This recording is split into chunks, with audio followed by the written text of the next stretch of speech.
నమస్తే అండి. ఈరోజు వీడియోలో ఆవకాయ ఎలా తయారు చేసుకోవాలో చూద్దాం. ముందుగా పుల్లని ఆవకాయ మామిడికాయలు తీసుకోవాలి. తరువాత శుభ్రంగా కడిగి ఆరబెట్టుకుని తుడుచుకోవాలి. ముక్కలకి టెంక వచ్చేలాగా తరగాలి. టెంకకు ఉన్న జీడిని పైన ఉన్న తెల్లపొరని తీసేయాలి. టెంక లేని ముక్కలు వాడకూడదు. తరువాత ఒక పొడి కాటన్ క్లాత్తో తుడుచుకోవాలి. ఆవకాయ పెట్టేటప్పుడు తడి తగలకుండా చూసుకోవాలి. వాడే పదార్థాలకు, గిన్నెలకు, గరిటెలకు, చేతులకు తడి ఏమాత్రం తగలకుండా చూసుకోవాలి. పుల్లగా పీచు ఎక్కువగా ఉండే మామిడికాయలు తీసుకోవాలి. అప్పుడే ముక్క మెత్తబడకుండా ఉంటుంది.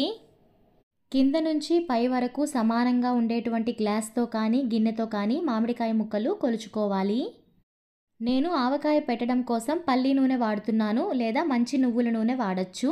అలాగే 3 మ్యాంగో వాళ్ళ ఆవపిండి, కారం తీసుకున్నాను. అలాగే స్వస్తిక్ వాళ్ళ మెంతిపిండి తీసుకున్నాను. 3 గ్లాసుల మామిడికాయ ముక్కలు వచ్చాయి. ఒక గిన్నె తీసుకుని అందులోకి 1 టీ స్పూన్ పసుపు, 2 స్పూన్ల మెంతిపిండి తీసుకోవాలి. మెంతిపిండి ఇంట్లోనే చేసుకోవాలి అంటే మెంతులు ఒక అరగంట పాటు ఎండలో ఉంచి మిక్సీ వేసుకుని మెత్తగా పొడి చేసుకుని తీసుకోవాలి. 1 కప్పు కారం తీసుకోవాలి. ఊరగాయ కోసం మార్కెట్లో సపరేట్గా కారం దొరుకుతుంది. ఆ కారాన్ని యూస్ చేయండి. 1 కప్పు ఆవపిండి తీసుకోవాలి. నేను బయట కొన్న ఆవపిండి వాడుతున్నాను. అలా కాకుండా ఇంట్లో చేసుకోవాలి అంటే ఆవాలు ఒక అరగంట పాటు ఎండలో ఉంచి మిక్సీ వేసి మెత్తగా పొడి చేసుకుని తీసుకోవాలి. 1/4 కప్పు సాల్ట్ తీసుకోవాలి. నేను ప్యాకెట్ సాల్ట్ యూస్ చేస్తున్నాను. అలా కాకుండా సముద్రపు ఉప్పు, కల్లుప్పు, రాళ్ళ ఉప్పు అని దొరుకుతుంది. దాన్ని అరగంట పాటు ఎండలో ఉంచి మిక్సీ వేసి పొడి చేసుకుని వాడచ్చు. అంతా బాగా కలిసేటట్టుగా కలుపుకోవాలి. ఈ మిశ్రమాన్ని బాగా కలుపుకుని పక్కన పెట్టుకోవాలి. మామిడికాయ ముక్కలు తీసుకుని అందులోకి 1 కప్పు పల్లి నూనె తీసుకోవాలి. పచ్చి నూనె తీసుకోవాలి. మీరు పల్లి నూనెకు బదులుగా మంచి నువ్వుల నూనె వాడచ్చు. మామిడికాయ ముక్కల్లో నూనె వేసుకుని ముక్కలన్నిటికీ నూనె పట్టేటట్టుగా బాగా కలుపుకోవాలి. ఈ విధంగా చేయడం వలన ఎక్కువ కాలం పాటు ముక్క మెత్తబడకుండా గట్టిగా ఉంటుంది. అంతా కలిసేటట్టుగా బాగా కలుపుకోవాలి. బాగా కలుపుకుని ఒక 5 నిమిషాల పాటు పక్కన ఉంచాలి.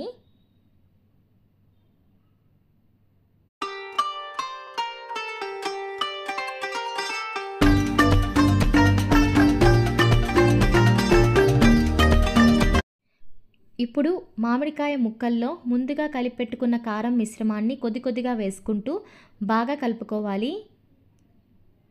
కారం మిశ్రమం మొత్తం వేసుకుని మామిడికాయ ముక్కలన్నిటికీ చక్కగా పట్టేలాగా బాగా కలుపుకోవాలి.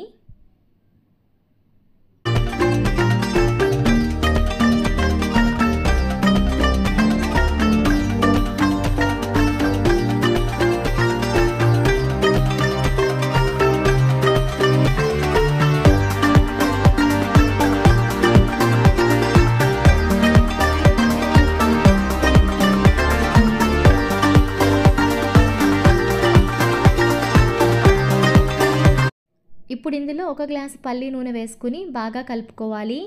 మీరు కావాలంటే 3/4 గ్లాసు నూనె వేసుకోవచ్చు. 3వ రోజు తిరిగి కలిపినప్పుడు నూనె అవసరం అవుతుంది అనిపిస్తే అప్పుడు కొంచెం నూనె వేసుకోవచ్చు. ఆవకాయని బాగా కలుపుకుని తడి లేని పొడి జాడీలోకి కానీ, ప్లాస్టిక్ డబ్బాల్లోకి కానీ, గాజు సీసాలో కానీ పెట్టుకోవాలి.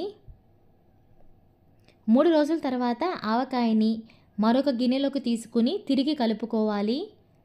అప్పుడు రుచి చూసుకుని మళ్ళీ ఉప్పు, కారం, నూనె వేసుకోవచ్చు. నూనె ఎక్కువగా ఉంటే ఆవకాయ త్వరగా పాడవదు. తడి తగలకుండా జాగ్రత్తగా ఆవకాయ పెడితే సంవత్సరం పైనే నిల్వ ఉంటుంది. వేడి అన్నంలో నెయ్యి వేసుకుని ఆవకాయ కలుపుకుని తింటే చాలా రుచిగా ఉంటుంది. అలాగే ముద్దపప్పులోకి, పెరుగన్నంలోకి కూడా ఆవకాయ నంచుకుంటే చాలా బాగుంటుంది. కానీ ఆవకాయ ఎక్కువగా తీసుకుంటే వేడి చేస్తుంది. అందుకని మజ్జిగ కూడా బాగా తీసుకోవాలి. మీరు కూడా ఒకసారి ఈ పద్ధతిలో ఈ టిప్స్ అన్నీ ఫాలో అయ్యి ఒకసారి ఆవకాయ పెట్టి చూడండి. చాలా రుచిగా వస్తుంది. ఎలా వచ్చిందో మాకు కామెంట్ చేసి చెప్పండి. ఆవకాయని ఏదైనా డబ్బాలో పెట్టేటప్పుడు ఈ విధంగా మరీ నిండుగా పెట్టకూడదు. డబ్బాలో 3/4 వంతు మాత్రమే ఆవకాయ పెట్టుకోవాలి. ఆవకాయ కొన్ని గంటల తర్వాత బాగా ఊరి నూనె పైకి తేలుతుంది. మరీ నిండుగా ఆవకాయ పెట్టినట్లయితే డబ్బాలో ఈ విధంగా నూనెంతా బయటకు వచ్చేస్తుంది. నూనెంతా ఆ విధంగా డబ్బాలో నుంచి బయటకు వచ్చిన తర్వాత నేను ఆవకాయని మరొక డబ్బాలోకి మార్చేశాను. ఇది రెండవ రోజు ఆవకాయ ఈ విధంగా ఉంది. మూడవ రోజు ఆవకాయని ఒక గిన్నెలోకి తీసుకుని అంతా కలిసేటట్టుగా బాగా కలుపుకోవాలి.